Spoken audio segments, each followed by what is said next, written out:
पूर्व राष्ट्रपति डॉक्टर कलाम का पार्थिव शरीर अब से कुछ देर बाद यानी कि 12 बजे के लगभग दिल्ली पहुंचेगा और दिल्ली रवाना हो चुका है। प्रधानमंत्री नरेंद्र मोदी खुद एयरपोर्ट पर जाएंगे। गृह मंत्री राजनाथ सिंह उनके साथ होंगे।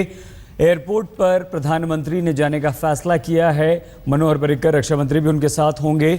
गृह मंत्री, रक्षा मंत्री और सेना प्रमुख भी एयरपोर्ट पर साथ रहेंगे जब शव पहुंचेगा। 10 राजाजी मार्ग जो सरकारी घर है डॉक्टर कलाम का, वहां पर 3 बजे तक पार्थिव शरीर को रखा जाएगा। आम लोग उनके अंतिम दर्शन कर पाएंगे। तो दिल्ली में पूर्व राष्ट्रपति को राजधानी में पूरे राजकीय सम्मान के साथ श्रद्धांजलि दी जाएगी।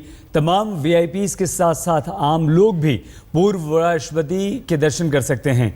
गुवाहाटी से दिल्ली एयरपोर्ट पर लैंड करने के वक्त प्रधानमंत्री नरेंद्र मोदी खुद एयरपोर्ट पर मौजूद रहेंगे। प्रधानमंत्री के साथ गृह मंत्री राजनाथ सिंह, रक्षा मंत्री मनोहर पर्रिकर, सेना प्रमुख दलबीर सिंह सुहाग भी मौजूद होंगे। एयरपोर्ट से डॉक्टर कलाम का पार्थिव शरीर 10 राजाजी मार्ग में लाया जाएगा। राष्ट्रपति प्रणब मुखर्जी अपनी कर्नाटक यात्रा को छोड़कर दिल्ली वापस लौट रहे हैं। राजाजी मार्ग पर राष्ट्रपति, उपराष्ट्रपति श्रद्धांजलि देंगे डॉक्टर कलाम को।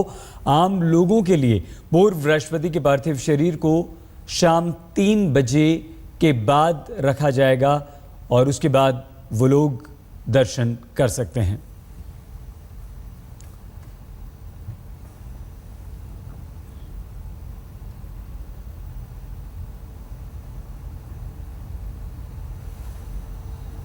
तो एक तरफ पूर्व राष्ट्रपति डॉक्टर कलाम का पार्थिव शरीर 12 बजे दिल्ली पहुंचेगा, तो वहीं इससे पहले इस वक्त दिल्ली में प्रधानमंत्री की अध्यक्षता में कैबिनेट की बैठक हो रही है।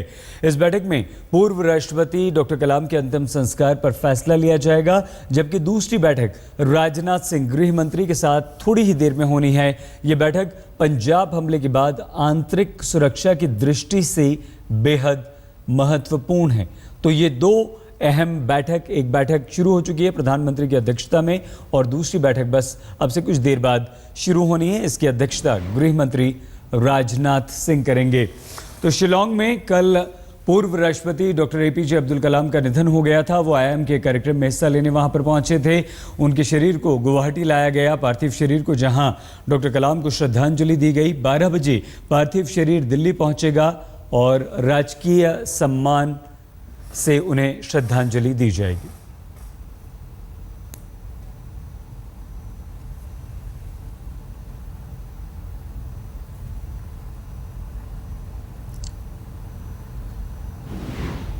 समाज के हर वर्ग ने डॉक्टर कलाम के निधन पर शोक व्यक्त किया है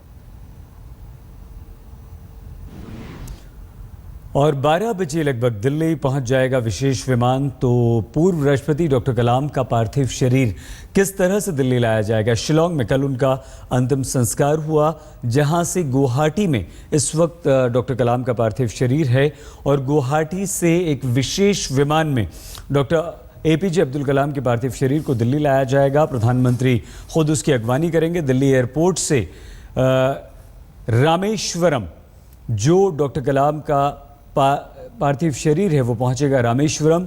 ये गृह नगर है डॉक्टर कलाम का और यहीं पर अंतिम संस्कार होगा। अंतिम संस्कार रामेश्वरम में कब होगा, कैसे होगा, इसका फैसला अब से कुछ देर बाद हो जाएगा, क्योंकि दिल्ली में कैबिनेट की एक बैठक चल रही है जिसमें यह फैसला होगा और सरकार परिवार से लगातार संपर्क बनाए हुए है।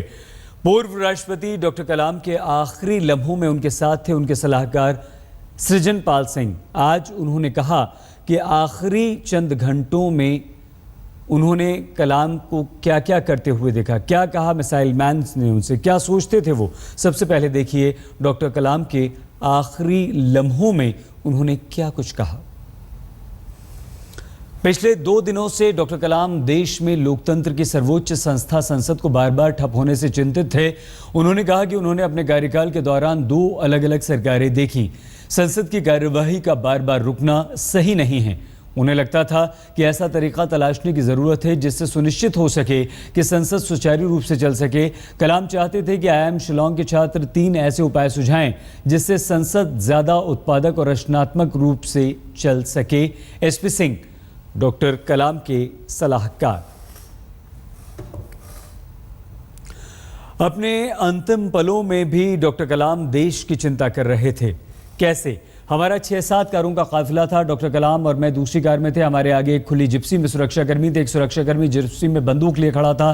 सफर के करीब 1 घंटे बाद डॉक्टर कलाम ने पूछा, वो खड़ा क्यों है? वो थक जाएगा, ये सजा जैसा है। डॉक्टर कलाम चाहते थे कि वो बैठ जाए। हमने ये संदेश जवान तक पहुंचाने की कोशिश की, लेकिन ऐसा नहीं हो पाया। इसके बाद उन्होंने कहा, जो उस जवान से मिलना चाहते हैं, उसे शुक्रिया करना चाहते हैं। IIM शिलोंग पहुंचे तो मैं उस जवान को डॉक्टर कलाम के पास लेकर पहुंचा। डॉक्टर कलाम ने उसका अभिवादन किया, जवान से हाथ मिलाया और कहा, शुक्रिया दोस्त। कलाम ने उससे पूछा, क्या तुम थके हुए हो? हम कुछ खाना चाहोगे? हमें माफ़ करना, मेरी वजह से तुम्हें काफ़ी देर तक खड़े रहना पड़ा।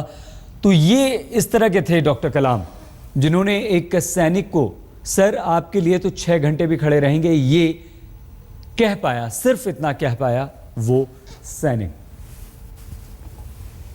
कलाम कभी लेक्चर के लिए लेट नहीं होना चाहते थे। वो कहते थे छात्रों को इंतज़ार नहीं कराना चाहिए। मैंने जैसे ही माइक लगाया, उन्होंने मुझसे पूछा, मजाकिया आदमी तुम ठीक हो? मैंने मुस्कुरा कर देखा और कहा हाँ। इसके बाद उन्होंने लेक्चर शुरू किया। मैं उनके पीछे ही बैठा था। उनके एक वाक्य पूरा करने के बाद मेरे उनके मुंह से एक आह जैसी आवाज़ सुनी। मैंने उन्हें देखा और वो गिर पड़े।